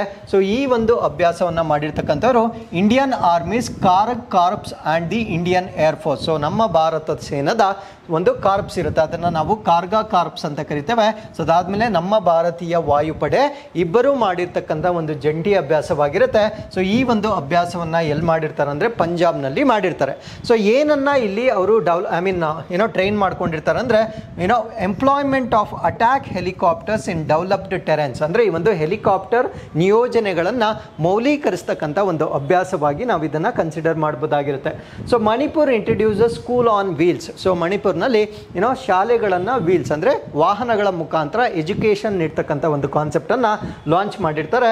ಸೊ ಏನಕ್ಕೆ ಅಂದರೆ to provide education to the displaced students by ethnic strife and affected by severe hailstorms. ಅಂದರೆ ಈ ಒಂದು ಜನಾಂಗೀಯ ಕಲಹದಿಂದ ಸ್ಥಳಾಂತರಗೊಂಡಿರ್ತಕ್ಕಂಥ ಮಕ್ಕಳಿಗೆ ಶಿಕ್ಷಣವನ್ನು ನೀಡ್ತಕ್ಕಂಥದ್ದು ಮತ್ತು ಅಲ್ಲಾಗ್ತಕ್ಕಂಥ ಆಲಿಕಲ್ ಮಳೆ ಏನಿರುತ್ತೆ ಸೊ ಇದರಿಂದ ಹಾನಿಗೊಳಗಾಗಿರ್ತಕ್ಕಂಥ ವಿದ್ಯಾರ್ಥಿಗಳಿಗೆ ಶಿಕ್ಷಣವನ್ನು ನೀಡುವ ಕಾರಣದಿಂದ ಈ ಒಂದು ಸಿಸ್ಟಮನ್ನು ಡೆವಲಪ್ ಮಾಡಿರ್ತಾರೆ.